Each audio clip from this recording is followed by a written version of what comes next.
This program brought to you by NK Group. Lucky Center and Lucky Department Store, Ajuma. നമസ്കാരം. OUT TV 24/7 ഇന്ന് നമ്മളോടൊപ്പം ഉള്ള ഒരു വളരെ വിലപ്പെട്ട അതിഥിയാണ് പത്മശ്രീ രാമചന്ദ്ര പുലവർ. അദ്ദേഹത്തിൻ്റെ മകനുമാണുള്ളത്. സർ നമസ്കാരം. നമസ്കാരം. ഈ നമ്മുടെ ചെറിയ കാലത്തൊക്കെ പാവകളി ടി വിയിലൂടെ കണ്ടിട്ടുണ്ട്.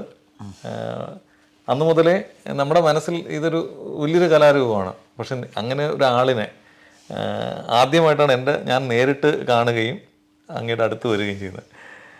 തീർച്ചയായും ഈ പാവകളി എങ്ങനെയാണ് ഇത്രയും അങ്ങ് ജനകീയമാക്കിയത്? പാവകളി എന്ന് പറയുന്നത് ലോകത്തിൻ്റെ എല്ലാ രാജ്യങ്ങളിലും അവരുടെ ഗ്രാമീണ ജനങ്ങൾക്ക് അറിവ് കൊടുക്കുന്നതിനും ആ നാടിൻ്റെ വികാസത്തിനും പണ്ട് കാലങ്ങളിൽ പാവകളെ ഉപയോഗിച്ചിരുന്നു.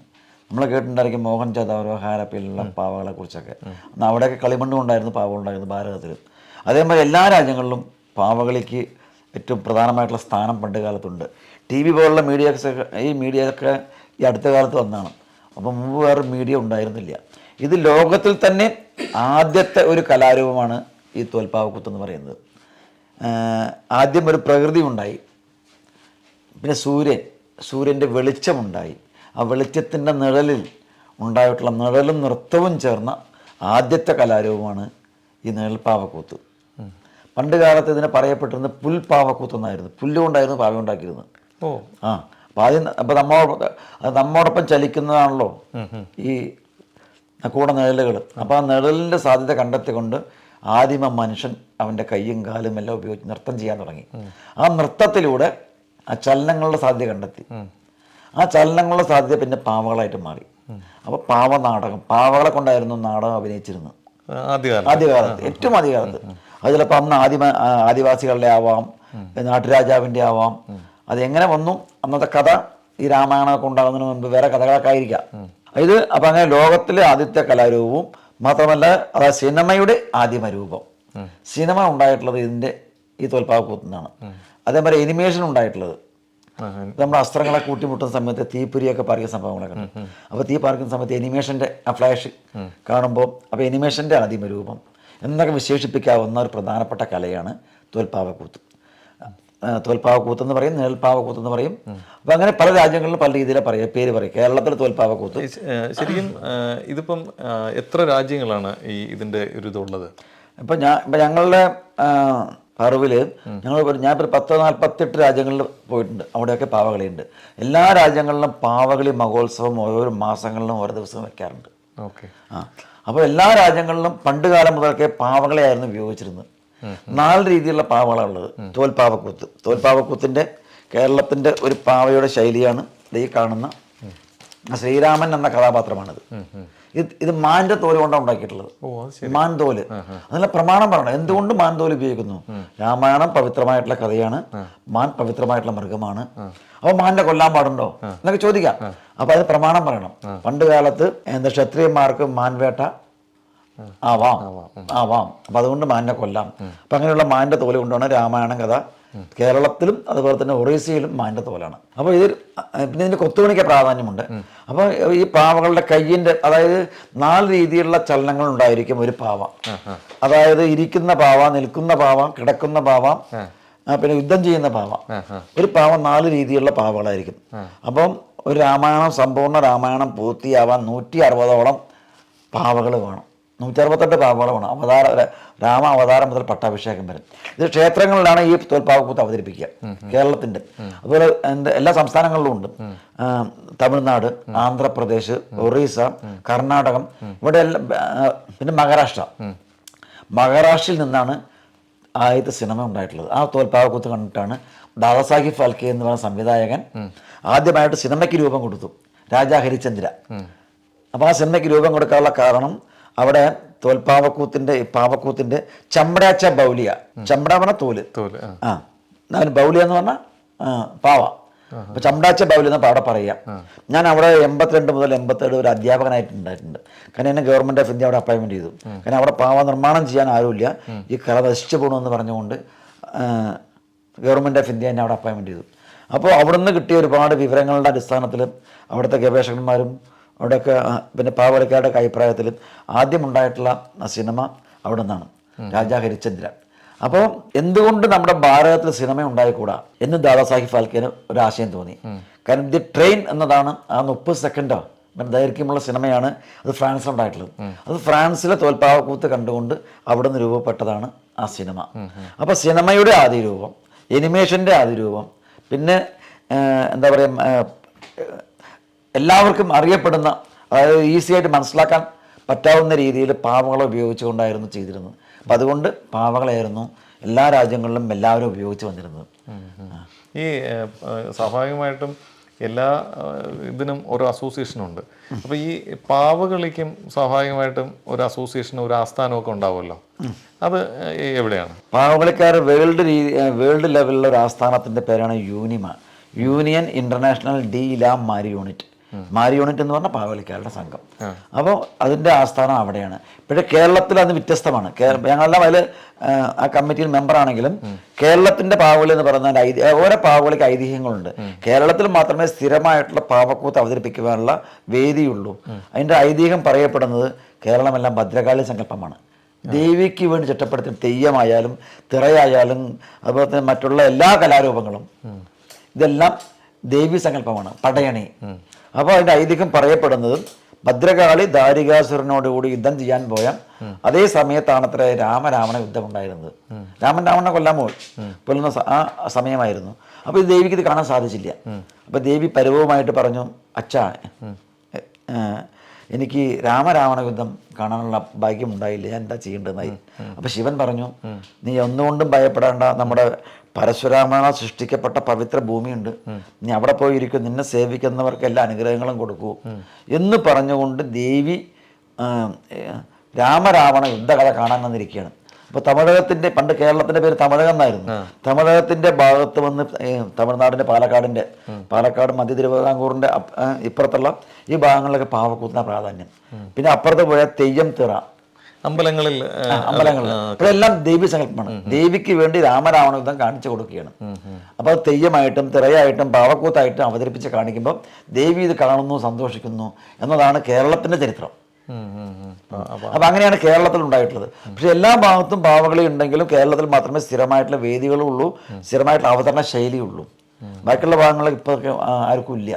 പാവകളിക്കാരൻ അറിയുണ്ടെങ്കിലും അവർ പണ്ട് കാലങ്ങളിൽ ക്ഷേത്രങ്ങളിൽ പോയി അവതരിപ്പിക്കും, അല്ലെങ്കിൽ വേറെ വീടുകളിലോ പോയി അവതരിപ്പിക്കും, രാജ്യസദസ്സുകളിലോ പോയി ചെയ്യും. പക്ഷെ ഞങ്ങൾ അങ്ങനെയല്ല. എല്ലാ വർഷവും ജനുവരി മാസം 1-ാം തീയതി മുതൽ ജൂൺ മാസം 10-ാം തീയതി വരെ ഒരു 80-85ഓളം ക്ഷേത്രങ്ങളിൽ ഇപ്പോൾ ഓരോ 3 കിലോമീറ്ററിലും ഈ പാലക്കാട്, തൃശ്ശൂർ, മലപ്പുറം ഈ ജില്ലകളിൽ കൂത്തുമാടങ്ങൾ എന്ന് പറയും, puppet theatre, shadow puppet theatre എന്ന് പറഞ്ഞ കൂത്തുമാടത്തിൻ്റെ വേദിയിലാണ് കാണിക്കുന്നത്. അപ്പോൾ അവിടെ കാണിക്കുമ്പോൾ എല്ലാവരും ഓരോ നാട്ടുകാർ വന്നുകൊണ്ട് ഈ ആചാരത്തിൽ പങ്കാളികളാവും. അവസാനത്തെ ദിവസമായിരിക്കും പൂരം ഉത്സവം. അപ്പോൾ ജനങ്ങൾ പാവക്കൂത്ത് കണ്ടുകൊണ്ട് ദേവിയുടെ കൂടെ നിന്നുകൊണ്ട് നേരം വെളുക്കുവോളം 7 ദിവസം, 14 ദിവസം, 21 ദിവസം അങ്ങനെ നിന്നുകൊണ്ട് ആഘോഷം പൂണ്ടിട്ട് ഈ ആഘോഷത്തിൽ പങ്കാളികളായിട്ട് ദേവിയുടെ അനുഗ്രഹത്തിന് പാത്രീഭൂതരാവുക. അതാണ് ഇതിൻ്റെ ഐതിഹ്യം, കേരളത്തിൻ്റെ തോൽപ്പാവക്കൂത്തിൻ്റെ. ഇപ്പോഴും ഈ പാവക്കൂത്ത് എവിടെയും മുടങ്ങിയിട്ടില്ല. പക്ഷേ പണ്ട് കാലങ്ങളിൽ ഈ കൊയ്ത്തുത്സവം കഴിഞ്ഞാൽ എല്ലാം വന്ന് ഒത്തുകൂടും. പക്ഷേ ഇപ്പം അങ്ങനെയല്ല, എല്ലാം ജോലിക്കാരായി. ഇപ്പം എന്താ പറയുക, എല്ലാം മാറിയല്ലോ. ആ രീതിയൊക്കെ മാറിയപ്പോൾ എല്ലാവരും ജോലിക്ക് പോകണം. അപ്പം ഞങ്ങൾ രാത്രി, പണ്ട് കാലത്ത് എന്താണെന്ന് വെച്ചാൽ ദേവിയും നാട്ടുകാരും വന്ന് കൂത്ത് കാണുന്നു. ഇപ്പം ദേവി മാത്രമായി കൂത്ത് കാണാൻ. അങ്ങനത്തെ ആ ഒരു കാലഘട്ടത്തിൽ എന്നാലും എവിടെയും മുടങ്ങിയിട്ടില്ല. ഇത് ഞങ്ങൾ ചെയ്യാതിരുന്ന നാടിന് ദോഷമായിരിക്കും, നാടിൻ്റെ ഐശ്വര്യക്കുറവും. അതുപോലെ തന്നെ അവർ ചോദിക്കും. അപ്പം ഈ കേരളത്തിലെ പാവക്കൂത്ത് പറയുന്ന കലാകാരന്മാരെ പറയുന്ന പുലവർ എന്നാ പറയാം. പുലമയുള്ളവൻ, അറിവുള്ളവൻ, ഏത് വിഷയത്തെക്കുറിച്ച് ചോദിച്ചാലും അറിയാനുള്ള ആ കഴിവ് വേണം. അപ്പം എന്താ പറയുക, പ്രൊഫസർ. അതുപോലെ ഇന്റർനാഷണൽ പറയുന്നത് ദലാങ് എന്ന് പറയും, ദലാങ്. അതുപോലെ തന്നെ ഓരോ രാജ്യങ്ങളിലും ഓരോ പേരാണ്. തായ്ലൻഡിലുണ്ട്, പിന്നെ ഇന്തോനേഷ്യ, എല്ലാ രാജ്യവും, ജപ്പാൻ, ഇവിടെയൊക്കെ പാവളിക്കാരുണ്ട്. ഇവിടെ പാവളിയിലൂടെയാണ് ലോകത്തിൽ എല്ലാ മക്കൾക്കും ആ നാടിൻ്റെ ആ വികസനത്തിനെ ഉപയോഗിച്ച ഒരു മീഡിയ പാവകളിയായിരുന്നു. ഈ ശരിക്കും മലയാള സിനിമയിൽ പാവകളി മിശമാധൻ കൂടുതൽ പ്രചാരത്തിലായിട്ടുള്ള, അതിനു മുമ്പ് തന്നെ വെങ്കലം, പിന്നെ കുറേ സിനിമകളില്ലേ, ഒത്തിരി സിനിമകളിലുണ്ട്. സിനിമയുടെ ആദ്യ രൂപം ഇനിയിപ്പോ അടുത്തൊരു സിനിമ ഇറങ്ങാൻ പോകുന്നുണ്ട് അടുത്ത ആഴ്ച തന്നെ. പറന്ന് പറന്ന് ചെല്ലാൻ എന്ന് പറയുന്ന ഒരു സിനിമയില് അതിന്റെ ബാക്ക്ഗ്രൗണ്ട് രംഗങ്ങളിലൊക്കെ വളരെയധികം പ്രാധാന്യത്തോടുകൂടി തന്നെ സിനിമയിലേക്ക് പാവകളി വരുന്നുണ്ട്. ഒരു മലയാള സിനിമയുടെ ചരിത്രം തന്നെ പാവകളിയുമായിട്ട് ഒത്തിരി ബന്ധമുണ്ട്. നമ്മുടെ ചലച്ചിത്ര അക്കാദമിയുടെ ലോഗോ പോലും രൂപം കൊള്ളുന്നത് ഈ തോൽപ്പാവക്കൂത്ത് എന്ന് പറയുന്ന ഈ ഒരു കലാരൂപത്തിലുണ്ട്. നമ്മളെ വർണ്ണത്തിൽ ആശങ്കയുണ്ടല്ലോ, ആ സിനിമ ആ പടത്തിന്റെ ടൈറ്റിൽ സോങ് ചെയ്തിട്ട് രാജീവാണ്. ആ പടത്തിന്റെ സിനിമയിൽ പറയുമ്പോൾ നമുക്ക് വെങ്കലം മുതൽക്ക് പാവക്കളിയുടെ സാധ്യത കാണാൻ സാധിക്കും. വെങ്കലം, പിന്നെ മീശ മാധവൻ, പിന്നെ ദശാവതാരം, ഈവൻ മേഘരൂപൻ തുടങ്ങിയ പാവകള്. പിന്നെ വർണ്ണത്തിൽ ആശങ്കയിലാണ് നമുക്കൊരു ഉടനീളം പാവകള് രംഗസാധ്യത നമുക്ക് കണ്ടിരിക്കുന്നത്. സിനിമയുടെ ടൈറ്റിൽ രംഗം ഒരു 3 മിനിറ്റോളം വരുന്ന സാധ്യതയോട് കൂടി നമുക്ക് അതിൽ പാവകളിയുടെ എല്ലാ ക്രെഡിറ്റ്സും കൂടി ചേർത്ത് വെച്ചുകൊണ്ടുള്ള പുതിയൊരു സാധ്യത നമ്മൾ അവിടെ കണ്ടിട്ടുണ്ട്. പിന്നെ ഇറങ്ങാൻ പോകുന്ന ഒത്തിരി തമിഴ് സിനിമയിൽ പാവകളിയുണ്ട്. പിന്നെ ഇനി വരാൻ പോകുന്നതാണ് പുതിയൊരു ചിത്രത്തിൽ സിദ്ധാർത്ഥ് ഭരതന്റെ സിനിമയിലൊക്കെ പാവകളി. ഇത് ഈ നമ്മുടെ IFFKയുടെ ലോഗോ ആണ്. അപ്പൊ G. അരവിന്ദൻ സാർ 90 കാലഘട്ടത്തിൽ അന്വേഷിച്ച് നടക്കാണ്. ഗോവയിലുള്ള പാവകളിക്കാർക്ക് അവിടെ ഫിലിമിന് ലോഗോ ആയി, പിന്നെ മഹാരാഷ്ട്ര എല്ലാ ഭാഗത്തുമായി, കേരളത്തിൽ മാത്രം ആയിട്ടില്ല. അപ്പൊ ഒരു സിനിമയ്ക്ക് ഒരു ലോഗോ വേണമല്ലോ, നമുക്ക് എന്താണ് ലോഗോ ചെയ്യേണ്ടതെന്ന് അരവിന്ദൻ സാറ് ഒറ്റപ്പാലത്ത് ഷൂട്ടിംഗ് നടക്കാണ്. ഞങ്ങളുടെ ഒറ്റപ്പാലം ഭാഗത്താണല്ലോ ഷൂട്ടിങ്ങിന്റെ ഉണ്ടാവുക. അപ്പൊ അവിടെ ഷൂട്ടിംഗ് നടക്കുമ്പോൾ അദ്ദേഹം വന്നുകൊണ്ട് ഇങ്ങനെ അന്വേഷിച്ചു, ആരാ കൃഷ്ണൻകുട്ടി പുലവര്, അച്ഛനെ അന്വേഷിച്ചു. അപ്പൊ അന്വേഷിച്ചപ്പോ വീട്ടിൽ വന്നു. അപ്പൊ ഞാനും ഉണ്ട് അവിടെ. കുറെ പഴയ പാവകള് അച്ഛൻ പറഞ്ഞു, ആ മോനെ എടുക്കുക പറഞ്ഞു എൻ്റെ അടുത്ത്. ഞാൻ അങ്ങനെ എടുത്തിങ്ങനെ കാണിച്ചു കൊടുക്കും. കാണിച്ചു കൊടുത്ത സമയത്ത് അദ്ദേഹത്തിന് ഒരു ആശയം തോന്നി, ഇത് മതി തോന്നി. അപ്പൊ ആ കഥാപാത്രം ഇത് സ്റ്റില്ലായിട്ടുള്ള പാവയാണിത്, അങ്ങനെ സ്റ്റാൻഡിങ് പൊസിഷനാണ്. ഇത് രാമനെ കണ്ടില്ലേ, ഇതമ്മ നിൽക്കുന്ന ഒരു രീതിയിലുള്ള പാവയാണ്. അതിന് G. അരവിന്ദൻ സാറാണ് അങ്ങനെ മാറ്റി ഈ രൂപത്തിലാക്കിയത്. കാരണം എല്ലാ മതസ്ഥർക്കും ഉൾക്കൊള്ളണം, ഹിന്ദു മുസ്ലിം ക്രിസ്ത്യാനി എല്ലാ മതസ്ഥരും ഉൾക്കൊള്ളുന്ന നാടാണ് കേരളം. അപ്പൊ അത് എല്ലാ ഭാഗത്തും ഉണ്ടെങ്കിലും പ്രത്യേകിച്ച് കേരളത്തിൽ ഞാൻ ഒരു ആക്ഷേപത്തിന് വിധേയമാവാൻ പാടില്ല, രാമായണം കഥയാണെന്ന് തോന്നാൻ പാടില്ല എന്നുള്ള ഒരു ആശയം ഉൾക്കൊണ്ടുകൊണ്ട് എല്ലാ മതസ്ഥർക്കും ഉൾക്കൊള്ളാവുന്ന രീതിയിൽ അവർക്ക് ചിട്ടപ്പെടുത്തിയതാണ് ഈ ചലച്ചിത്ര അക്കാദമിയുടെ IFFKയുടെ ലോഗോ ലങ്കാലക്ഷ്മി എന്ന് പറയുന്ന കഥാപാത്രം. ഈ കഥാപാത്രം ലങ്കാലക്ഷ്മിയാണ്. അപ്പോൾ ഹനുമാൻ സീതയെ കാണാൻ വേണ്ടിയിട്ട് ലങ്കയിലേക്ക് പോയ സമയത്ത് ഈ സ്ത്രീ അവിടെ നിൽക്കുകയാണ്, കാവലായി നിൽക്കുകയാണ്. അപ്പൊ ഹനുമാൻ അടിച്ചു. എന്റെ സമ്മതമില്ലാണ്ട് അകത്തേക്ക് കയറാൻ പാടില്ല എന്നായി. അടിച്ചപ്പോൾ അവൾക്ക് മുന്നിൽ ശാപം കിട്ടിയിട്ടുണ്ട്, ഒരു കുരങ്ങന്റെ അടിയേറ്റാൽ നമുക്ക് മോക്ഷം കിട്ടും. അപ്പൊ അങ്ങനെ മോക്ഷം കിട്ടി. അപ്പൊ വിശ്വരൂപം എടുത്തുകൊണ്ട് നൃത്തം ചെയ്തുകൊണ്ട് കാലൊക്കെ വ്യത്യസ്തമായി വെച്ചുകൊണ്ടും കൈയിങ്ങനെ, ഞാൻ ഇതാ മോക്ഷം പ്രാപിച്ചിരിക്കുന്നു, നിങ്ങളെല്ലാവരും മനുഷ്യജന്മത്തിൽ സൽക്കർമ്മങ്ങൾ ചെയ്യൂ, നല്ലത് ചെയ്യൂ എന്ന് സന്ദേശമായിട്ട് വിശ്വരൂപം എടുത്തുകൊണ്ട് തൻ്റെ പൂർവ്വലോകത്തേക്ക് പോവാണ്. അതാണ് ഈ IFFKയുടെ ലോകം. എല്ലാവരും സിനിമ കാണാറുണ്ട്, പക്ഷെ ഇതിന്റെ ആശയം എന്താണെന്നോ ഇത് എവിടെ നിന്ന് വന്നു എന്നോ അല്ല അറിയേണ്ട ആവശ്യമില്ലല്ലോ. അതാ ചോദിക്കുന്നത്. ഞങ്ങൾക്കൊന്നും അറിയേണ്ട ആവശ്യമില്ല. ഞങ്ങൾ സിനിമ കാണുക, എൻജോയ് ചെയ്യുക, ഇന്ന് മാത്രമല്ലേ ഉള്ളൂ. പിന്നെ മലയാളികൾക്ക് നാം തോൽപ്പാവക്കൂത്ത് എവിടെ കണ്ടിരിക്കുന്നത് ചോദിച്ചാലും പറയുന്നതാണ് വിശ്വനാഥൻ സിനിമയില് പാവക്കൂത്ത്.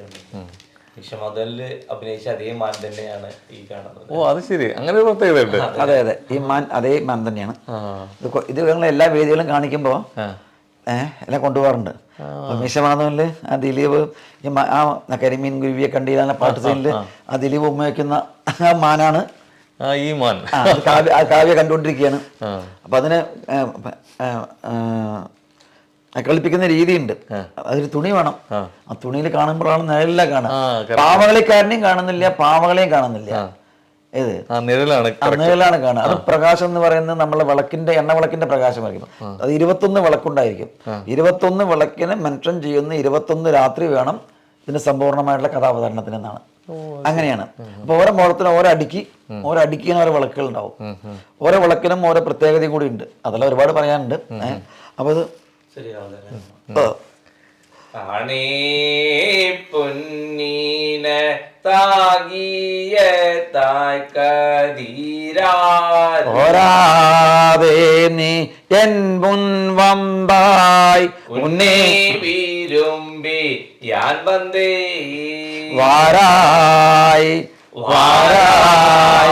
മാനേ നീ മരുപോം കൂഴലേ വളർകിണ്ടായി അതോ വാരായി കനകമൃഗമേ സമീപം വരുവായി കനകമൃഗമേ. இந்த மானை வந்து ஆட்டி ஓட்டி பிடித்து பார்த்து கொள்ளுங்க.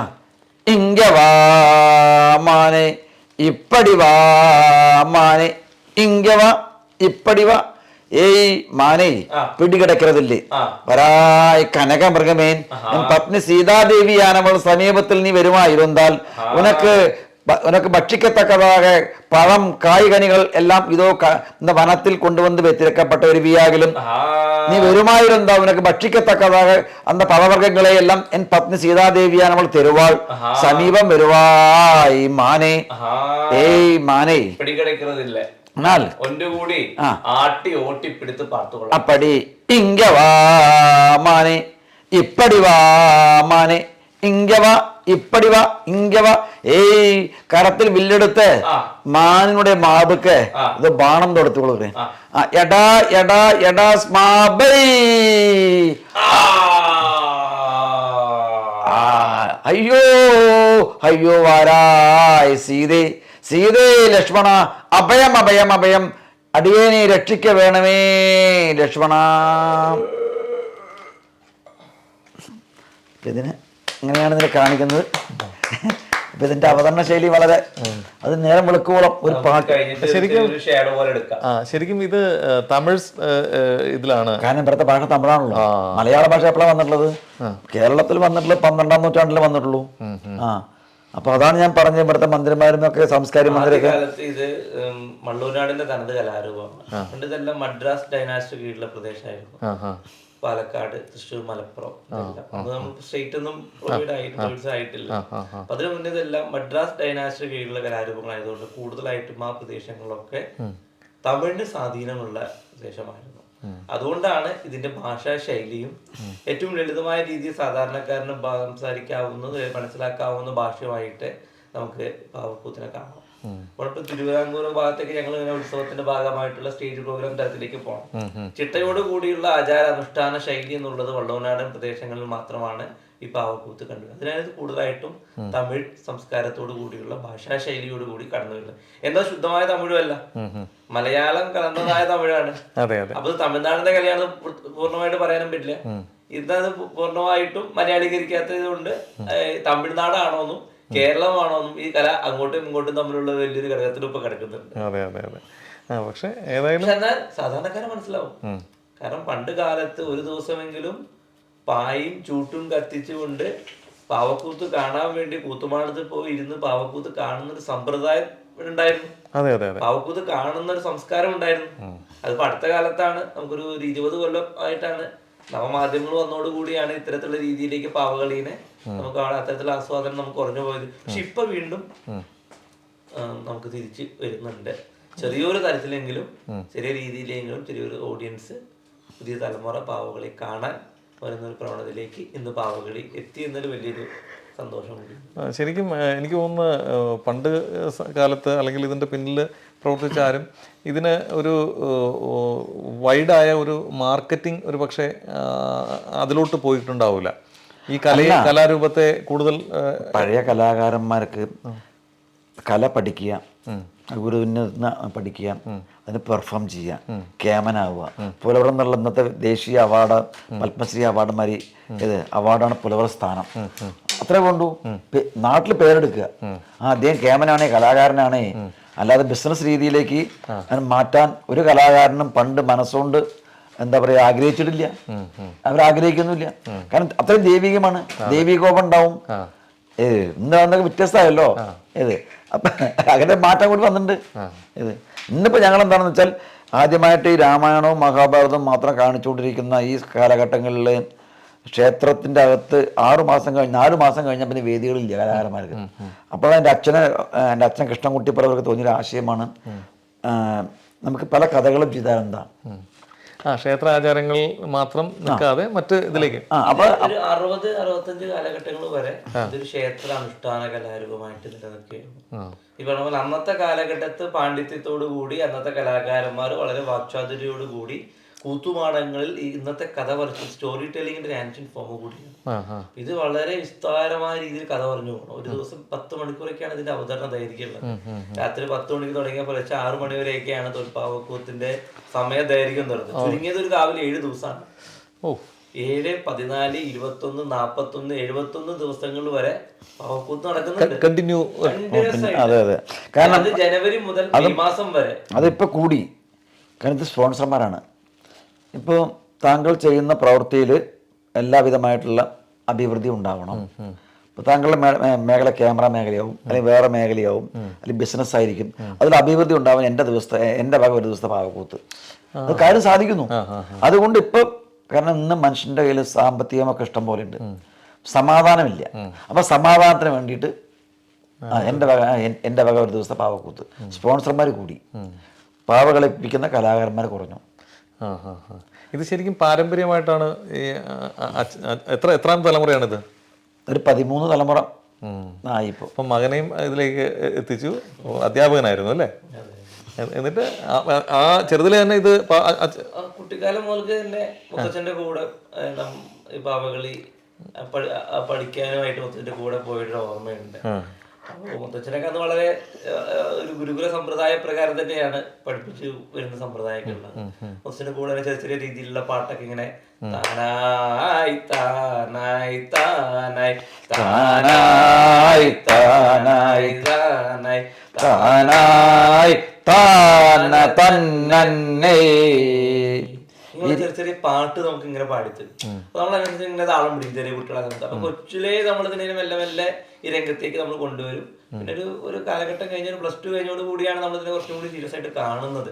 പാവകളിയുടെ ഇതിന്റെ സാധ്യതകളും മറ്റുമെല്ലാം കണ്ടുവന്ന് ജോലിയൊക്കെ കിട്ടിയതിനു ശേഷം സ്കൂൾ അധ്യാപകനായിരുന്നു. ജോലി ഞാൻ തമ്മിൽ പൊരുത്തപ്പെട്ട് പോകാൻ പറ്റാത്തത് കൊണ്ട് ജോലി റിസൈൻ ചെയ്ത് ഫുൾ ടൈം പാവകളി രംഗത്ത് അച്ഛനോടൊപ്പം നമ്മുടെ കൊച്ചു കലാകേന്ദ്രത്തിൽ വിദേശികൾക്കും സ്വദേശികൾക്കും ഗവേഷകർക്കും വ്യത്യസ്ത രീതിയിലും വ്യത്യസ്ത മേഖലയിലും അച്ഛൻ പാരമ്പര്യ തനിമ ഒപ്പം നിലനിർത്തി കൊണ്ടുപോകുന്നതോടൊപ്പം തന്നെ ഞങ്ങളാ പാരമ്പര്യം നിലനിർത്തുന്നതോടൊപ്പം തന്നെ നൂതനമായ പരീക്ഷണങ്ങളും പാവകളിലേക്ക് സാധ്യമാക്കിക്കൊണ്ടിരിക്കുകയാണ്. ഓ ഗ്രേറ്റ് ഗ്രേറ്റ്. അപ്പോൾ അങ്ങനെയാണ് ഇതിലോട്ട് എത്തുന്നത്. പിന്നെ സ്ത്രീകൾ ചെയ്യുന്നതാണ് ഇതുപോലെ പ്രൊഡക്റ്റുള്ള പാവകളൊക്കെ. ഈ കാണുന്ന വാൾ ഹാങ്ങിങ്ങും. കാരണം സ്ത്രീകൾ ഇതിൻ്റെ അകത്ത് പ്രവേശനമില്ല. മനസ്സുകൊണ്ട് ശാന്തി ചെയ്യുന്ന ക്ഷേത്രത്തിലെ ആ തിരുമേനി അല്ലെങ്കിൽ ശാന്തി കർമ്മം ചെയ്തുകൊണ്ട് നാടിന് ഐശ്വര്യം ഉണ്ടാക്കുന്നു. ഞങ്ങൾ കൂത്തുമാടത്തിൽ പാവക്കൂത്ത് പറഞ്ഞുകൊണ്ട് അടുത്ത വർഷം വരെ നാടിൻ്റെ സമ്പൽ സമൃദ്ധി ഉണ്ടാക്കുന്നു. അതാണ് ഇതിൻ്റെ പ്രത്യേകത. അതുകൊണ്ട് സ്ത്രീകൾക്ക് പ്രവേശനമില്ല. കാരണം ഞങ്ങൾ ദേവീനെ ആവാഹിച്ച് കൊണ്ടുവന്ന് അകത്തിരുത്താണ്. പിന്നെ ദേവി ഞങ്ങളുടെ അടുത്താണ്. അകത്തുനിന്ന് വിളക്ക് കൊളുത്തി ഇതിൻ്റെ അകത്ത് 21 വിളക്ക് വയ്ക്കും. ആ വിളക്കാണ് ദേവി എന്ന സങ്കല്പം. അപ്പോൾ ആ ദേവി ഇത് കാണുന്നു, ദേവി ഇത് കേൾക്കുന്നു, ദേവി അനുഗ്രഹിക്കുന്നു. ആരെല്ലാം കാണാൻ വന്നിട്ടുണ്ട് അവരെയൊക്കെ അനുഗ്രഹിക്കുന്നു. അപ്പോൾ ഇതിൻ്റെ അകത്ത് പ്രത്യേകത എന്താണെന്ന് വെച്ചാൽ ഗണപതി ഉണ്ടായിരിക്കും, പിന്നെ ശ്രീരാമൻ, സീത, ലക്ഷ്മണൻ, ആഞ്ജനേയസ്വാമി, ഹനുമാൻ, അതുപോലെ തന്നെ ഈ ദേവി. അപ്പോൾ 6 പേരുടെ ചൈതന്യമുള്ളൊരു വേദി ഒരേ സമയത്ത് നിന്നുകൊണ്ട് 42 അടി നീളവും 12 അടി വീതിയും 6 അടി ഉയരം ഉണ്ടാവും ഈ കൂത്തുമാടത്തിന്. കൂത്തുമാടം എന്നാ പറയുക. എത്രയും നീണ്ട ആ കൂത്തുമാടത്തിൻ്റെ അകത്ത് സെൻറ്ററിലൊരു പില്ലർ ഉണ്ടാവും. ആ പില്ലറിൻ്റെ പാവകളിക്കാരനിരിക്കുന്ന അതിൻ്റെ അകത്ത് അതിൻ്റെ വലതു ഭാഗത്ത് നന്മ, ഇടതു ഭാഗം തിന്മ. നന്മയും തിന്മയും തമ്മിലുള്ള പോരാട്ടം. ആ പോരാട്ടത്തിൽ നന്മയെ അതായത് ഇല്ലാതാക്കാൻ ശ്രമിക്കുന്നവരെ, തിന്മ ചെയ്യുന്നവരെ അത് ഇല്ലാതാക്കുക.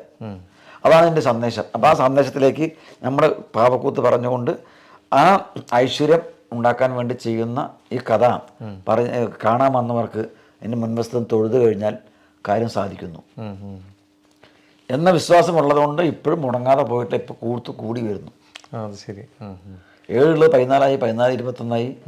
അപ്പം നിങ്ങൾക്ക് തന്നെ ഒരു ദിവസത്തെ പാവക്കൂത്ത് വേണമെങ്കിൽ നിങ്ങൾ അവിടെ ബുക്ക് ചെയ്യണം. ശരി.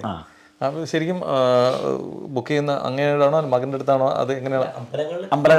കമ്മിറ്റി ചിലപ്പോ അടിയന്തര കാവുകൾ ആ കാവിലാണെങ്കിൽ ഭംഗിക്ക് താല്പര്യം നടത്തുന്നത്. ആ ക്ഷേത്രങ്ങളിലാണ് പാവക്കൂത്ത് നടത്തുന്നത്. പിന്നെ ഞങ്ങളോട് ബുക്ക് ചെയ്യുന്നത് എങ്ങനെയാന്ന് കഴിഞ്ഞാൽ നമുക്ക് പാലക്കാട്, തൃശ്ശൂർ, മലപ്പുറം ഈ ജില്ലകളിലെ അടിയന്തര കൂത്ത് എന്ന് പറയുന്ന പോലെ കൂത്തുമാടങ്ങളുണ്ട്.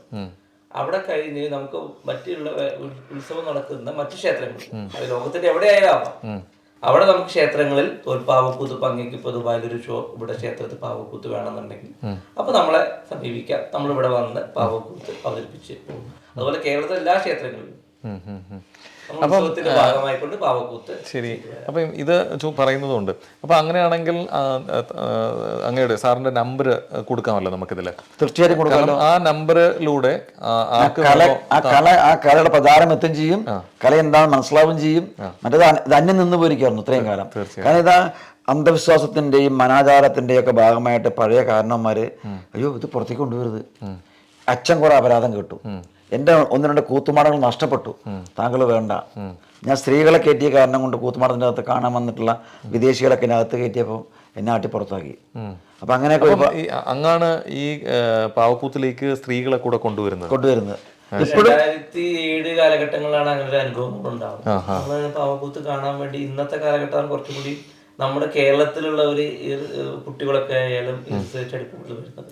പക്ഷെ അന്ന് വിദേശികൾ കുറെ വരുന്നുണ്ടായിരുന്നു. അത് ഒത്തിരി പാവകളെ കാണാനും അത് ആസ്വദിക്കാനും വരുന്നുണ്ടായിരുന്നു. കൂത്ത് കാണാൻ വന്നൊരു വിദേശീനെ കൂത്തുമാടത്തിന്റെ തിരുത്തിയതിനൊക്കെ വലിയ വിവാദങ്ങളായതൊക്കെ. സ്ത്രീകൾ രാമേന്ദ്രപുരം കൂത്തുമാടത്ത് സ്ത്രീകളെ കയറ്റി എന്ന് പറഞ്ഞിട്ടൊക്കെ വലിയൊരു വിവാദമായി. അവർക്ക് അവിടെ നിന്ന് പറഞ്ഞു ഇനി ഇങ്ങനെയൊക്കെയാണെന്നുണ്ടെങ്കിൽ ഇവിടെ കൂത്ത് നടത്താൻ വരണ്ട എന്ന രീതിയിലുള്ള പരാമർശങ്ങൾ വരെയൊക്കെ എത്തി. പക്ഷെ നമ്മളത് പിന്നെ നമ്മുടെ ഒരു നിശബ്ദമായ പോരാട്ടമാണ്. പിന്നെ അതിലേക്ക് നമുക്കൊരു പെൺ സംഘത്തിനെ വാർത്തെടുക്കണം എന്നുള്ളത് അച്ഛൻ്റെ സന്ദേശമാണ്. ആരെന്തോ പറഞ്ഞോട്ടെ, നമ്മൾ നമ്മുടെ കർത്തവ്യം ചെയ്യുക, കടമ ചെയ്യുക. അച്ഛൻ അങ്ങനെയായിരുന്നു. പിന്നെ അച്ഛൻ മുന്നോട്ട് പോയി, ഗാന്ധിജി ചെയ്തു. ഗാന്ധിജി എല്ലാവരും അംഗീകരിക്കപ്പെട്ടു. ചെയ്തപ്പോഴും മുത്തച്ഛന് വിവാദങ്ങൾ ഉണ്ടായിരുന്നു. 65 കാലഘട്ടങ്ങളിൽ ഈ കലാരൂപ ക്ഷേത്രാങ്കണത്തിൽ പുറത്തേക്ക് കൊണ്ടുവരാൻ വേണ്ടി മുത്തച്ഛനായ കൃഷ്ണൻകുട്ടി പുലൂരും വേണുജിയുടെ വലിയൊരു പ്രയത്നം ഈ രംഗത്തുണ്ടായിരുന്നു. അവർ രണ്ടുപേരും ചേർന്നുകൊണ്ടാണ് അമ്പലങ്ങൾ മാത്രം 10 മണിക്കൂർ അവതരിപ്പിച്ചു വരുന്ന കലാരൂപത്തെ പബ്ലിക്കിലേക്ക് കൊണ്ടുവരുന്നത്. ഒരു 210 മണിക്കൂർ അവതരണത്തായിരിക്കുമ്പോൾ കലാരൂപത്തെയാണ് 1.5 മണിക്കൂറിലേക്ക് ആസ്വാദന തലത്തിലേക്ക് കൂട്ടിക്കൊണ്ടുവരുന്ന തലത്തിലേക്ക് മാറ്റം വരുത്തിക്കൊണ്ട് ആദ്യമായിട്ട് 72 ഈ കലാരൂപം കേരളം വിട്ടുകൊണ്ട് പുറത്ത് ഡൽഹിയിലേക്ക് വരുന്നത്. അക്കാഡമിയിൽ അവതരിപ്പിച്ചു. 79 കേരളത്തിൽ നിന്ന് ആദ്യമായിട്ട് പോയിട്ടുള്ള ഈ കഥകളിയും മോഹിനിയാട്ടവും കഴിഞ്ഞാൽ പിന്നെ പോയിട്ടുള്ള കലാരൂപം ആദ്യമായി വിദേശത്തേക്ക് അച്ഛൻ്റെ കൂടെ പോകാൻ ഭാഗ്യമുണ്ടായി. അന്ന് ഒരു ഇൻ്റർനാഷണൽ പപ്പറ്ററി ഫെസ്റ്റിവലായിരുന്നു താഷ്കണ്ടിൽ, മോസ്കോയിൽ. അപ്പോൾ അതിൽ പങ്കെടുത്തു. അപ്പോൾ 56 രാജ്യങ്ങളിൽ നിന്നും പാരമ്പര്യ തനിമയോടുകൂടി ചെയ്യുന്ന പാവക്കൂത്ത് കലാകാരന്മാരെ ആ സംഘം ഞങ്ങളുടെ സംഘമായിരുന്നു. അവരും ഇഷ്ടപ്പെട്ടു. അങ്ങനെയായിരുന്നു ഇത് പുറത്തേക്ക്. ഒരു 10 വർഷക്കാലം ഇതിന്റെ അണികളിൽ പാവ നിർമ്മാണം ചെയ്യുന്നത് അമ്മയും അങ്ങനെ പെങ്ങന്മാരും അങ്ങനെയുള്ള നാട്ടിലുള്ള വളരെ 1-2 പേര് ഈ രംഗത്തേക്ക് പാവ നിർമ്മാണം ചെയ്തിട്ട് വരുന്നത്. അത് 2021 നാം സർക്കാരിന്റെ ഒരു സമം എന്നൊരു പദ്ധതിയോട് കൂടി ഒരു പ്രോഗ്രാം വരുന്നത്. തന്നെയാണ് നമ്മുടെ റൈറ്റ് ടൈം എന്ന് പറഞ്ഞുകൊണ്ട് നാം ഇന്ത്യയിലെ ആദ്യത്തെ വനിതാ പാവകളി സംഘത്തിന് രൂപം കൊടുക്കുകയും ഇന്ന് അവർ സ്ത്രീ ശാക്തീകരണ രംഗവുമായിട്ട് പാവകളി വളരെയധികം ഏകദേശം 10-40ഓളം വേദികൾ അവതരിപ്പിക്കുകയും ഇത് രാമായണത്തെ സീതായനം എന്ന രീതിയിലേക്ക് അവർ അവതരിപ്പിച്ചു വരികയും ചെയ്യുന്നു. അപ്പം അങ്ങനെ ഒരു ജെൻഡർ ഇക്വാലിറ്റി എന്ന കൺസെപ്റ്റ് നാം ഇതിലേക്ക് കൊണ്ടുവന്നു. ഇപ്പോഴേ അവർക്ക് കൂത്തുമാടത്തിൽ കയറാനുള്ള അവസരം വന്നിട്ടില്ല. കാലം വരികയാണെന്നുണ്ടെങ്കിൽ നമ്മൾ തയ്യാറാണ്. ക്ഷേത്രത്തിന്റെ അത് എന്ന് ശാന്തി പുരുഷന്മാരുമായ സ്ത്രീകൾ വരുന്നു, അന്ന് മുതൽക്ക് ഈ സ്ത്രീകളുടെ അകത്തേക്ക് വരും എന്ന പ്രതീക്ഷയാണ് ഞങ്ങൾക്ക്. അല്ല ഞാൻ കാട്ടിപ്പുറത്താ, ഞങ്ങൾക്ക് ആരും അകത്ത് കയറ്റാൻ പറ്റില്ലല്ലോ. എന്നാലും ഇത്രയും കാര്യങ്ങൾ ചെയ്യാൻ കഴിഞ്ഞല്ലോ, അത് തന്നെ ഒരു വലിയ കാര്യമാണ്. ഇന്നിപ്പോ രാമായണ കഥകൾക്ക് പുറമെ ഗാന്ധിചരിതം, യേശു, പഞ്ചതന്ത്രം കഥകള്, അറബിക് കഥകള്, ബോധവൽക്കരണ നാടകങ്ങള്, സമകാലീന election campaign, happy birthday Modiji എന്ന് പറഞ്ഞുള്ള ക്യാമ്പയിൻ, അങ്ങനെയുള്ള രീതിയിലേക്ക് പാവകളിൽ നിന്ന് പൊളിറ്റിക്കൽ തീമോട് കൂടിയുള്ള രംഗത്തേക്ക് കൊണ്ട് സർക്കാരിന്റെ വിവിധ പദ്ധതികള്, നവകേരള സദസ്സിന്റെ ആശംസകൾ, അങ്ങനെ പല രീതിയിലുള്ള തീമുകൾ നാം ഇന്ന് പാവകളിനെ കൊണ്ടുവരുന്നുണ്ട്. അതുപോലെ തന്നെ കാലത്തിനനുസരിച്ചുകൊണ്ട് പാവകളി എങ്ങനെ ജനകീയമാക്കാം എന്നിപ്പോൾ ഡിജിറ്റൽ വേൾഡ് കൂടിയാണ്. അതിന്റെ ഭാഗമായിട്ടാണ് ഞങ്ങൾ 45 രാജ്യങ്ങളിൽ പോയിട്ടുണ്ടെങ്കിലും ഞങ്ങൾ ദുബായിലേക്ക് എല്ലാ സമയത്തും ഇറങ്ങാറുണ്ട്. ഇറങ്ങി ട്രാൻസിറ്റ് വിസയിൽ ഇങ്ങനെ പോവാറുണ്ട്. അടുത്ത പ്ലെയിനിലേക്ക് മാറി മാറി കയറി പോകുന്നല്ലാണ്ട് ദുബായിൽ ഇതുവരെ പാവക്കൂത്ത് അവതരിപ്പിക്കാൻ ഒരു വേദി ഉണ്ടായില്ല. ഏറ്റവും കൂടുതൽ മലയാളികളൊക്കെ ഉള്ളൊരു അതെ. അപ്പൊ ഞങ്ങളിങ്ങനെ ആലോചിക്കും, എന്തുകൊണ്ട് ദുബായിൽ ഇത് പെർഫോമൻസ് ചെയ്തുകൂടാ? അയ്യോ, രാമായണം കഥ നമ്മളെ പൂർവികമായ കാരണം കൊണ്ടായിരിക്കുമോ? അതാണല്ലോ, അല്ലെങ്കിൽ എന്നോ നമ്മുടെ ആയിരുന്നു. അപ്പൊ അങ്ങനെ ഒരു ചിന്താഗതിയൊക്കെ ഉണ്ടായിരിക്കും. ഞാൻ എപ്പോഴും ചിന്തിക്കും, പക്ഷെ എന്തിനെ കൊണ്ടുവരണം. അപ്പൊ പലരോടും ആവശ്യപ്പെടും, മലയാളികളുള്ള ദുബായിൽ ചോദിക്കാറുണ്ട്. കാരണം ബാക്കി എല്ലാ രാജ്യങ്ങളിലൊക്കെ നമ്മൾ പാവകളെ അവതരിപ്പിക്കാൻ പോകുന്നു, രണ്ടാമതൊരു മലയാളികളുടെ ലോകം കൂടിയാണ് ദുബായ്, മിഡിൽ ഈസ്റ്റ് എന്ന് പറയുന്ന പ്രദേശം. ഇവിടെ നമുക്കൊരു അവസരം കിട്ടുന്നില്ല. മറ്റു പലരോടും ചോദിക്കാറുണ്ട്, ശ്രമിക്കാമെന്ന് പറയും, തോള് ചേർത്ത് പറയും, തോള് തട്ടി പറയും, അങ്ങനെ പറഞ്ഞു പോകും. പക്ഷെ ഇപ്പോഴാണ് നമുക്ക് ആദ്യമായിട്ട് മിഡിൽ പിന്നെ വിളിച്ച് പറയും, അതെ മീറ്റിംഗ് കഴിഞ്ഞു, പാവക്കൂത്ത് വേണ്ടെന്നുള്ള അഭിപ്രായം. പാവക്കൂത്തിന് ആർക്കും താല്പര്യമില്ല. താല്പര്യമില്ല, ഇപ്പോഴത്തെ യങ് ചാട്ടകമാണ് വേണ്ടത്. അതൊക്കെ അമ്പലങ്ങളിൽ ആരും കണ്ടിരിക്കാറില്ല. അതുപോലത്തെ കലാരൂപം ഞങ്ങൾ ഗ്യാരണ്ടി കൊടുക്കും, നടത്തു ഒരു വട്ടം. പക്ഷേ കഴിഞ്ഞ ദിവസത്തിൽ നല്ല അഭിപ്രായമാണ്. അത് ഗ്രാൻഡ് ഗുരുവായൂർ അവർ സംഘടിപ്പിച്ച ആ ഒരു പ്രോഗ്രാമിലാണ് ഞങ്ങൾ ക്ഷണിക്കപ്പെട്ടത്. ഷാബു കളിച്ചാൽ എന്ന് പറയുന്ന അദ്ദേഹത്തിന്റെ ഒരു കൺസെപ്റ്റ് ആയിരുന്നു ഇപ്രാവശ്യം ഒരു മുത്തശ്ശി കഥ എന്ന രീതിയിൽ തൃശ്ശൂർ ടു ദുബായ് എന്ന് ആസ്പദമാക്കിക്കൊണ്ട് അദ്ദേഹം ചെയ്തു. അദ്ദേഹം ആ ടെൻഷൻ ഉണ്ടായിരുന്നു എങ്ങനെ എടുക്കും എന്ന രീതിയിൽ. അദ്ദേഹം ഒരു ചലഞ്ചായ രീതിയിലാണ് ഞാൻ എന്തായാലും പാവക്കൂത്തിനെ ദുബായിലേക്ക് കൊണ്ടുവന്ന് UAE-യിലേക്ക് മിഡിൽ ഈസ്റ്റിലേക്ക് കൊണ്ടുവന്ന രീതിയിൽ അദ്ദേഹത്തിന്റെ ഒരു വാശി ഇതിന്റെ വീട്ടിലുണ്ടായിരുന്നു. ഇങ്ങനെ കലാരൂപം വരണം, നിങ്ങൾ എത്രയും എഫേർട്ട് എടുത്ത് ഈ പത്മശ്രീ പോലെയുള്ള പുരസ്കാരമൊക്കെ നിൽക്കുന്ന സമയത്തും ഇവിടെ വന്നിട്ടില്ല എന്ന് പറഞ്ഞാൽ ഞങ്ങൾക്കാണ് അതിന്റെ മോശം എന്നാണ് പുള്ളി പറഞ്ഞത്. അദ്ദേഹത്തിന് വലിയൊരു എഫേർട്ട് ഇതിന്റെ പിന്നിലുണ്ടായിരുന്നു. സാബു സത്യസന്ധമായി പറഞ്ഞു കഴിഞ്ഞാൽ ഒരുപാട് നല്ല കാര്യങ്ങൾ മുന്നോട്ട്, അതായത് എന്തും നന്മയോടുകൂടി ചെയ്യുന്ന ഒരു വ്യക്തിയാണ്. അതെ അതെ അതെ. ഇതുവരെ ഞാൻ അദ്ദേഹം നേരിട്ട് കണ്ടിട്ടില്ലേ. നാട്ടിൽ പലവട്ടം ഞങ്ങൾ അദ്ദേഹം വരുന്ന സമയത്ത് ഞങ്ങൾ ഉണ്ടാവില്ല, പ്രോഗ്രാമായിട്ട് പോകും, അങ്ങോട്ടും ഇങ്ങോട്ടും കാണാനുള്ള അവസരം ഇതിലുണ്ടായിട്ടില്ല. ഫോണിൽ കൂടെയാണ് എല്ലാ ബന്ധങ്ങളും ഉണ്ടായത്. പക്ഷെ ഇന്നലെ ആ പ്രോഗ്രാം കൂടെ കഴിഞ്ഞ വഴിക്ക് എല്ലാവരും, ഒരാൾ പോലും അതിനോട് എന്താ പറയുക ഒരു ഭിന്നാഭിപ്രായം പറയണ്ടേ, എല്ലാവരും പരസ്പരം കുട്ടിക്കഥകളെ പണ്ട് കാലത്ത് ഓർത്തുപോയി. ഞങ്ങൾ ചെയ്ത കഥ കേരളീയമായിരുന്നു. അപ്പൊ കേരളീയം പണ്ട് എങ്ങനെയായിരുന്നു, പരശുരാമൻ എങ്ങനെ മഴുവെറിഞ്ഞുകൊണ്ട് കേരളീയത്തെ സൃഷ്ടിച്ചു, ആ ഒരു കൺസെപ്റ്റ് നമ്മൾ കൊണ്ടുവന്നു. പരശുരാമൻ മഴുവെറിഞ്ഞ് തുടങ്ങുന്നത് മുതൽ ആദിവാസി സംസ്കാരം, കർഷക മേഖല, കേരളത്തിൽ ഉണ്ടായിരുന്ന നവോത്ഥാന കാലഘട്ടങ്ങൾ, ഇതെല്ലാം ചേർത്ത് വെച്ചുകൊണ്ട് ആധുനിക കേരളത്തിന്റെ ശില്പികൾ എന്ന രീതിക്കെല്ലാം ചേർത്ത് വെച്ച് വന്നപ്പോൾ മലയാളി ഒന്നടങ്കം ഒരുമിച്ചിരുന്ന് കാണുന്നത് പ്രോഡക്റ്റ്. അതിൻ്റെ അകത്ത് കഥകളിയും അതുപോലെ തെയ്യവും ഒപ്പനയും മാർഗംകളിയും എല്ലാം തോൽപ്പാവക്കൂത്തിൽ കൊണ്ടുവന്നപ്പോൾ ഇത്രയും സാധ്യത ഇതിൻ്റെ അകത്തുണ്ടോ എന്നാണ് അവർ ഇന്നലെ എല്ലാവരും അവസാനം വരെ അത് ആസ്വദിച്ചു എന്നുള്ളത്. ആസ്വദിച്ചു, അതായത് പറയുകയും ചെയ്തു. അവസാനം വരെ ആരും എഴുന്നേറ്റ് പോകാതെ ആസ്വദിക്കാനുള്ളൊരു വേദി നിങ്ങൾ ഉണ്ടാക്കി. കാരണം ഈ പാവകളി എന്ന് പറയുമ്പം ഒരു പക്ഷേ പൊതുവിലുള്ള ധാരണ ട്രഡീഷണലായ കഥകളി മാത്രം ഉൾപ്പെട്ടുള്ളൊരു സംഭവം ആയിരിക്കുമോ, ആ ഒരു കൺസെപ്റ്റ് ഒരു പക്ഷേ പല മലയാളികളും അറിയാതെ അവരുടെ ബോധം. അതിന് വേറെ മാറ്റം കൂടി, ഞാൻ പാലക്കാട്ടുകാരോട് ഞാൻ ആക്ഷേപിക്കില്ല. പാലക്കാട്ടുകാരോട് ചോദിച്ചാൽ, പാലക്കാടിനോട് പാവക്കൂത്തെ ചോദിച്ചാൽ അത് വേണ്ട പറയും. കാരണം അവർ അമ്പലങ്ങളിൽ നിന്ന് കാണുന്ന പാവക്കൂത്തിന്റെ ശൈലി എന്താണെന്ന് വെച്ചാൽ ഇങ്ങനെ ഇരുന്നു കൊണ്ട് പറയുന്ന ശൈലിയായി. പണ്ട് 8ഉം 10ഉം പേരുമുള്ള ഭാഗത്ത് ഇന്ന് 2 പേര് മാത്രമായി. പണ്ട് ഭക്തി, ശ്രദ്ധ, ബഹുമാനം, വിനയം എന്നൊക്കെ ഉണ്ടല്ലോ, ആ ആചാരങ്ങളോട് കൂടിയിട്ടായിരുന്നു പണ്ട് കാലത്തൊക്കെ എല്ലാ കലാരൂപങ്ങളും അവതരിപ്പിച്ചിരുന്നത്. അതേമാതിരി പാവക്കൂത്തും അങ്ങനെ ആയിരുന്നു. പാവകളുടെ ചലനം ഉണ്ടായിരുന്നു, സംഗീതം ഉണ്ടായിരുന്നു, അതെല്ലാം നഷ്ടപ്പെട്ടു. അവർ 2 പേര് മാത്രമായി. ശരിക്കും ഒരു പാവക്കൂത്തിൻ്റെ ഒരു ഇത് പെർഫോം ചെയ്യാൻ വേണ്ടി ഒരു എത്ര ആർട്ടിസ്റ്റ് വേണ്ടി വരും? അതായത് ആ നാട്ടിലെ വാദ്യക്കാര്, ആശാരി, മൂശാരി, അതുപോലെ എന്തെല്ലാം കൂത്തുമാടം നിർമ്മിച്ച അവർക്കെല്ലാം അവകാശമുണ്ട്. അപ്പൊ അവരെല്ലാം ഇൻവോൾവ് ആക്കിക്കൊണ്ടാണ് ഈ തോൽപ്പാവക്കൂത്ത്. അപ്പൊ അവർക്കെല്ലാം ഉണ്ട്, അവിടുത്തെ വാദ്യക്കാരുണ്ടാവും. പിന്നെ ഞങ്ങൾ പാവകളിക്കാര്, പാട്ട് പഠിക്കുന്നവര്, പിൻപാട്ട് പാടുന്നവര്, ഇപ്പൊ പഠിച്ചു വന്ന കുട്ടികൾ, പാവ കളിപ്പിക്കാൻ അവർ പാണ്ഡിത്യമുള്ള പണ്ഡിതന്മാര്, അങ്ങനെ ഒരു 10-15 പേരുണ്ടാവും ഇതിന്റെ അകത്ത്. അപ്പൊ അവരൊക്കെ നേരം വെളുക്കുമ്പോൾ 10 മണിക്കൂർ പറയണല്ലോ. അപ്പൊ അന്ന് ഗംഭീരമായിട്ടുള്ള സദ്യ ആയിരിക്കും ഓരോ വീട്ടില്.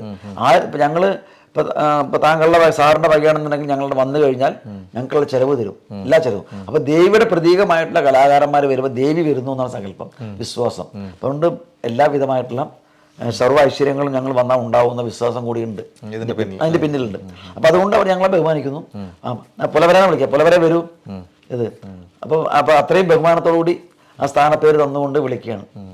കൂത്തുമാടത്തിന്റെ അകത്ത് പണ്ടൊക്കെ 15ഓളം കലാകാരന്മാർ ഒന്നിച്ചിരുന്നുകൊണ്ടാണ് അവതരിപ്പിച്ചു വരുന്ന സമ്പ്രദായമാണ്. പക്ഷെ ഇന്നിപ്പോ അത് കുറഞ്ഞുപോയി. ഇന്നിപ്പോ നമുക്ക് 2 to 4 പേര് 3 പേര് അടങ്ങുന്ന രീതിയിലേക്ക് കൂടുതൽ ചലനങ്ങളൊക്കെ ഇന്ന് കുറയാൻ തുടങ്ങി. കഥ പറച്ചിലിന് മാത്രം ഒരു പ്രാധാന്യത്തോടു കൂടി ഇത് ശരിക്കും വൈറ്റ്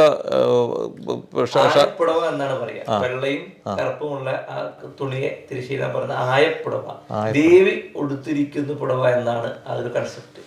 ഇത് ഒത്തിരി ഇതിന് പിന്നിൽ ഒരു വിശ്വാസവും ആചാരവും ഒക്കെ നിലനിന്ന് പോകുന്നുണ്ട്. പാവക്കൂത്തിന്റെ കൂത്തുമാടത്തിന് ചൂടി കെട്ടുന്നത് മുതൽ അതിന്റെ വിളക്ക് വെച്ച് പാവം അവതരിപ്പിക്കുന്ന വരെയുള്ള അല്ലെങ്കിൽ കൂത്ത് ആദ്യ ദിവസം അവതരിപ്പിക്കുന്ന അണയ്ക്കുന്ന വരെയുള്ള ഒത്തിരി ആചാരാനുഷ്ഠാന ശൈലിയിലാണ്. ആദ്യ ദിവസം അവിടെ കൊടിക്കൂറ തൂക്കും. ഈ സമയത്ത് ഞങ്ങളോട് ചോദിക്കും, അതേപോലെ കൂത്തുമാടത്തും തൂക്കും.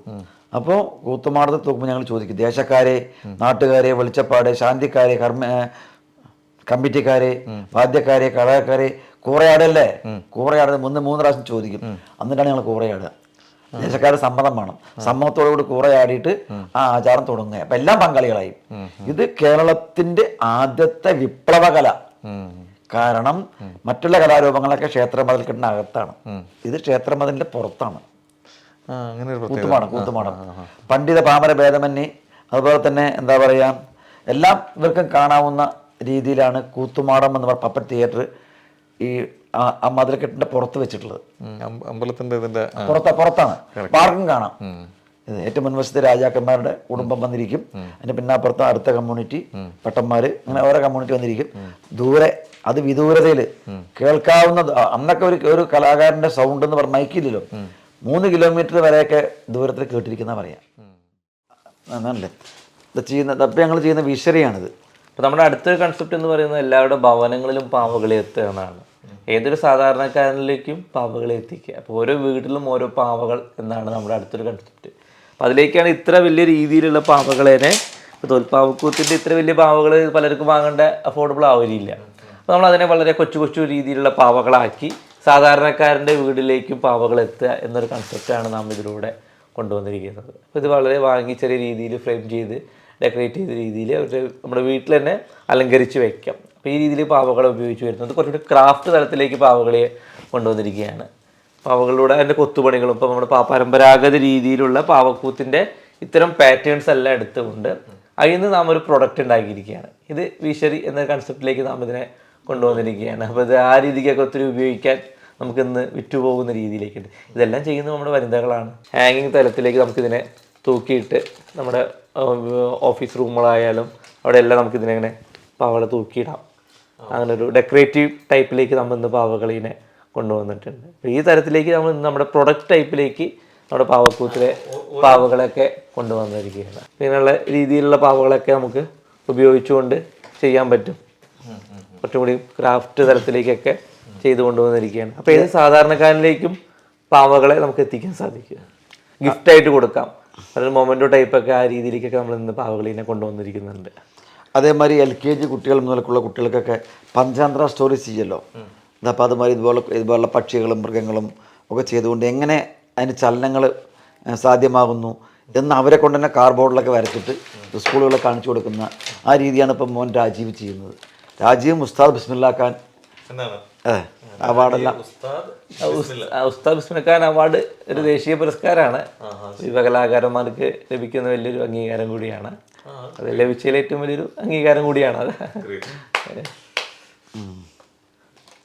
പിന്നെ നമ്മൾ ഇതിൻ്റെ പാവകളെ കുറച്ചും കൂടി ഇതിൻ്റെ ചലനങ്ങളൊക്കെ ചേർത്ത് വെച്ച് കൊണ്ടുവന്നു. കണ്ട് പാവകൾക്ക് ഇത്ര ചലനങ്ങളില്ല, ഇതിൻ്റെ ശൈലി വേറെ രീതിയാണ്. കുറച്ചുകൂടി ചലന സ്വഭാവത പാവകളിലേക്ക് കുറച്ചുകൂടി കൂടുതൽ കൊണ്ടുവന്നു. അപ്പോൾ ഒന്നുകൂടി അതിൻ്റെ പാവകളുടെ ചായങ്ങളുടെ ശൈലി ഒന്ന് കുറച്ചും കൂടി കൗതുകമാവുന്ന രീതിയിലേക്ക് കൊണ്ടുവന്നു. തനിമ എപ്പോഴും നമ്മൾ നിലനിർത്തിക്കൊണ്ട് തന്നെ പുതുമയാർന്ന പരീക്ഷണങ്ങൾ നടത്തിക്കൊണ്ടിരിക്കുകയാണ്.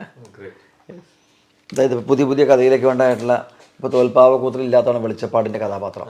അപ്പോൾ വെളിച്ചപ്പാടിൻ്റെ കഥാപാത്രം കേരളത്തിൻ്റെ ചരിത്രം, പൂരം, ഉത്സവങ്ങൾ എന്തെല്ലാമാണ് എന്നുള്ള കേരളീയത്തിൽ ഇതുപോലെ വെളിച്ചപ്പാടിൻ്റെ അപ്പോൾ ഇതിനെ സൗണ്ട് കൊടുത്തുകൊണ്ട് അങ്ങനെ കൊണ്ടുപോകുന്ന, അപ്പോൾ അതിൻ്റെ പിന്നിൽ ചെണ്ടമേളങ്ങളും ചെണ്ടക്കാരും വാദ്യങ്ങളും എല്ലാം വന്നുകൊണ്ട് അങ്ങനെ പോകുന്ന രീതിയിലൂടെ ചെയ്യുന്നുണ്ട്.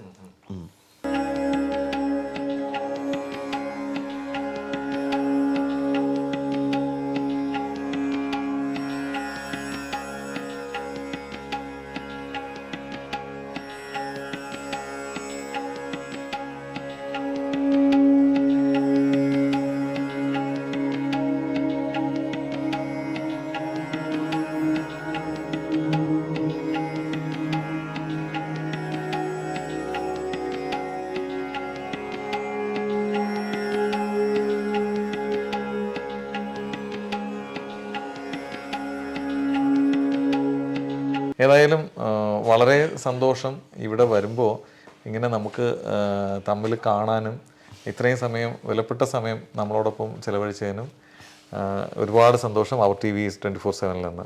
Thank you sir. വളരെ സന്തോഷം. കാരണം ഇത് നമ്മളെപ്പോലുള്ള മീഡിയ, അവർ TV 27 ഇപ്പോൾ ഓരോ മീഡിയയിലും കൂടെ അറിയപ്പെടുമ്പോഴാണ് നാം എന്താണെന്നും കലാകാരൻ എന്താണെന്നും കലയിലൂടെ സംസ്കാരം എന്താണെന്ന് അറിയപ്പെടുന്നത്. തീർച്ചയായും. അപ്പോൾ അതിലേക്കൊരു വേദി ഒരുക്കിയതിന് അറിയാൻ സന്തോഷമുണ്ട്. നന്ദി, നമസ്കാരം. Thank you.